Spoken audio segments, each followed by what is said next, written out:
Pessoalzinho, beleza?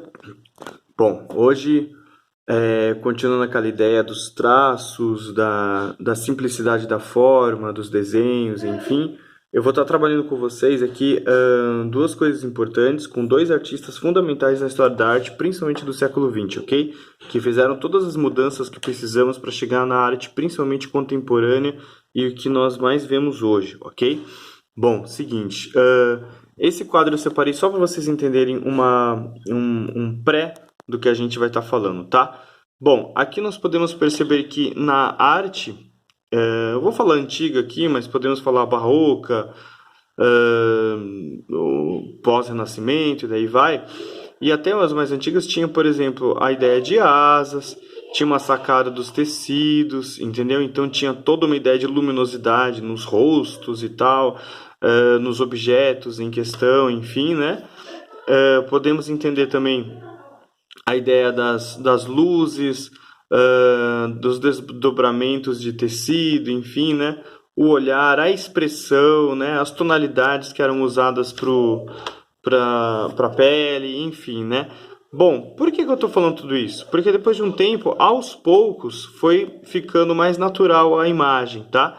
Então aqui, por exemplo, percebemos, por exemplo, do camponês, isso daqui já faz parte do período realista, que é do século XIX, tá bom?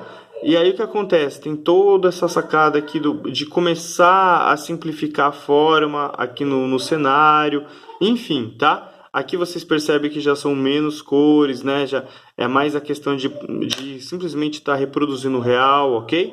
Mas vamos lá, onde eu estou querendo chegar com isso? Chegou um momento na história da arte, começou pelo impressionismo e pós-impressionismo, e aí a gente vai para o expressionismo e principalmente nesse daqui que é o foco de hoje, que é o fauvismo, tá? Eu vou estar falando com vocês do fauvismo e do cubismo, mas é uma pincelada, é algo que eu não vou estar me aprofundando tanto ainda, porque o meu interesse maior é estar trabalhando o traço de vocês, o desenho de vocês e agora introduzindo cor também, ok? Bom, a ideia aqui do fauvismo era um estudo de cores. Então, tudo aquilo que vocês viram anteriormente, que tinha luz, tinha todo um estudo de tonalidades de pele. Então, de repente, os caras eles enlouquecem e começam a mudar. Eles fazem, por exemplo, um cenário que tinha lá suas belas paisagens, enfim, de repente eles colocam apenas cores. Algumas partes sem nem colorir direito, né? Vamos dizer assim, vulgarmente sem nem colorir direito, porque provavelmente foi de propósito.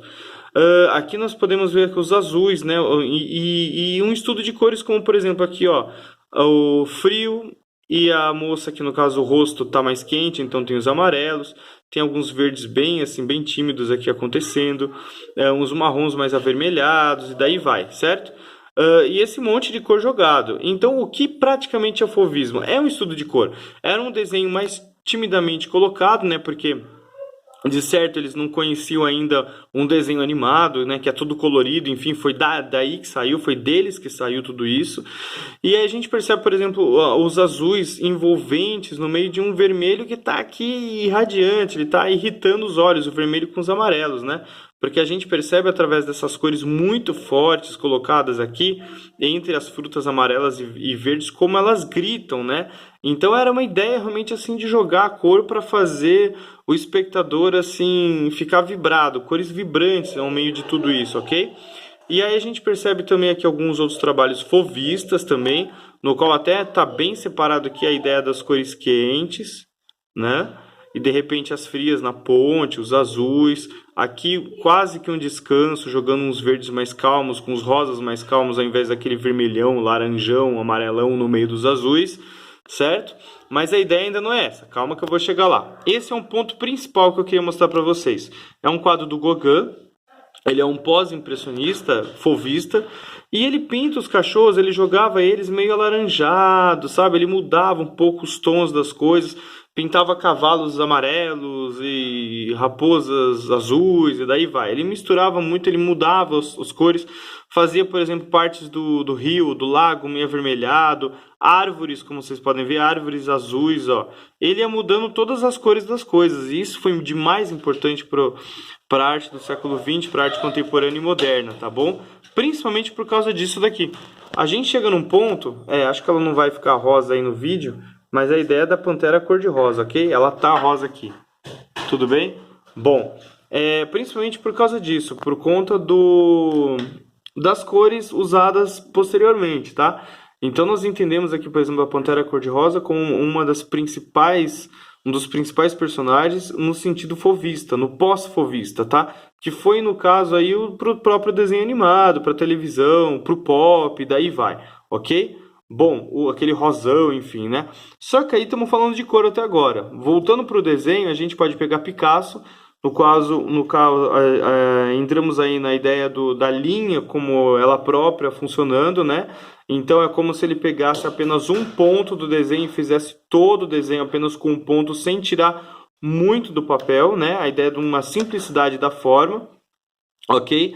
E aqui, por exemplo, um quadro dele que eu separei com todo o carinho do mundo para vocês entenderem bem essa ideia da geometria, da simplicidade da forma e das cores em composição, tá? Então nós entendemos aqui, por exemplo, o amarelo próximo ao roxo de propósito, próximo ao lilás, ao roxo, por quê? Porque o amarelo ele é uma cor complementar dele, ok? Então se nós pegamos, por exemplo, as primárias, que é vermelho, azul e amarelo, você tira o amarelo, sobra o vermelho e azul, que juntas vai dar o roxo. É assim mais ou menos que fazemos isso. E também uma ideia de cor fria com cor quente, ok? Então tudo isso é muito bem trabalhado. Vocês podem, por exemplo, pegar a geometria aqui desse trabalho simplificado aqui do Picasso e nós podemos passar, por exemplo, para isso daqui, ok? Que é o quê? Uma estética de desenho animado no qual apenas nós trabalhamos com geometria. Aqui no Professor Otônio nós podemos ver um quadrado, né? Quase que um Minecraft já, né? Aqui os círculos acontecendo, o fundo dos quadros, tudo isso muito geometricamente colocado no desenho, ok? Entre outras coisas, aqui, por exemplo, já vamos trabalhar de novo com o fovismo. Percebemos aqui o fundo bem alaranjado, bem forte, uma cor muito vibrante. O vermelho com o azul batendo um com o outro, bem vibrante, uma cor com outra. O verde para dar um certo descanso, mas ao mesmo tempo também vibrando com o vermelho alaranjado que nós temos aqui na árvore. Tudo isso era propositalmente colocado, tá? Hanna-Barbera, com seus desenhos, foram caras que assim eles introduziram muito isso na nossa cultura, né? Entrando na cultura pop, na cultura do desenho animado, na cultura da televisão, enfim, mas ainda assim buscando, bebendo na fonte lá do fovismo e do cubismo, com certeza, porque nós podemos pegar aqui, por exemplo, a ideia dos traços, né, que é um pouco do que eu vou querer de vocês hoje também. Perceba que como os traços eles são muito simples, né? É como se fosse uma espécie de um círculo aqui, tá? E aqui, continuando o círculo, como se fosse um triângulo. Tudo bem? Então, formas muito simples, cores puras. Então, o verde aqui, ó, bem chamativo em meio a esse marrom, né? A ideia de, por exemplo, esse carinha aqui tem uma cor muito diferente desse daqui do Scooby-Doo e desse daqui do Fred, ok? Aí o branco você coloca aqui atrás para dar esse descanso todo nas cores. Então tudo isso é muito referente a esses dois caras, tá? Aqui um quadro da Hanna-Barbera também, com vários, mas ali já está indo mais para abstração também. Aqui um trabalho do Picasso, para vocês entenderem toda essa questão. Aqui, por exemplo, ele ainda resgata um pouco daquela... vou fazer a pele, tentar seguir um esquema de luz e sombra, ou algo. Mesmo no cubismo ele tenta isso. Agora, aqui nesse amarelo, você já percebe que não. A mesma coisa aqui nesse avermelhado, tá? Esse amarronzado avermelhando. E aqui o cenário, ó, colorido, vocês entendem? Então tem toda essa pegada do desenho animado, tudo bem? Dessa ideia, dessa estética de cores chapadas, cores puras e vibrantes, juntamente colocado com o desenho de forma simples. Essa solução de forma simples, desenho simples, com cores chapadas, deu muito certo. Cores vibrantes deu muito certo. Isso foi muito usado no Picasso e é muito usado hoje em dia. A gente pega aí, por exemplo, os carinhas que são amarelos. Então não teria a menor... não tem assim uma racionalidade para eles serem amarelos.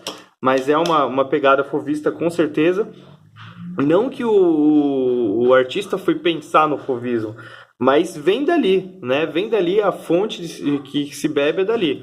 E aqui um dos últimos desenhos que eu vou mostrar para vocês, que é o Cavalo de Fogo, no qual podemos perceber ali o vermelhão junto com o roxo e do lado amarelo. Então cores quentes, cores frias batendo o tempo todo, ok? Esse é o último que eu ia mostrar para vocês, que é o Minecraft, um dos mais atuais. onde vocês podem perceber as duas coisas, né? As cores e as formas aí geometrizadas, tá? Quando eu falo de formas, vocês não precisam simplesmente fazer as geometrias, tá? Perceba que na mão do Picasso, por exemplo, que não está geometrizado, tá? É mais aqui, ó. Tudo bem? Então não tem essa necessidade. O que realmente eu desejo de vocês é que vocês trabalhem com formas simples, ok? Com formas bem simples e que vocês trabalhem com as cores em composição, tá bom? Cores chapadas. Então, é um estudo de cubismo, é um estudo de fauvismo, mas nós vamos estar focados nos desenhos animados para estar trabalhando esse traço, simplificando a forma e colocando as cores em composição, ok? Qualquer dúvida eu estou por aqui. Procurem pesquisas sobre cores complementares, tá bom? Dê uma pesquisada, mas se quiser eu falo aqui agora rapidinho, mas dê uma pesquisada para anotar para ficar melhor, que são as primárias, azul, vermelho e amarelo, e aí você sempre vai tirar uma e as duas, ou as duas que sobrarem, vocês vão misturar e colocar ao lado da cor que já existe. Deixa eu explicar melhor, pera aí. Por exemplo assim, tirei o amarelo. Então do lado do amarelo vai sobrar o quê? O azul e o vermelho, tá? Que vai dar roxo. Então vocês colocam, por exemplo, aqui amarelo e roxo. Tudo bem? Eu tirei o vermelho. Então vai sobrar qual? Amarelo e azul. Então vocês vão colocar o amarelo e azul, vão misturar que vai dar verde. Aí coloca o verde junto com o vermelho, ok? Bom, é mais ou menos isso. Eu vou explicar para vocês com calma depois. Escrito também, tá bom? Bom, é isso. Façam um desenho, pintura e mandem para mim. Valeu, abraço!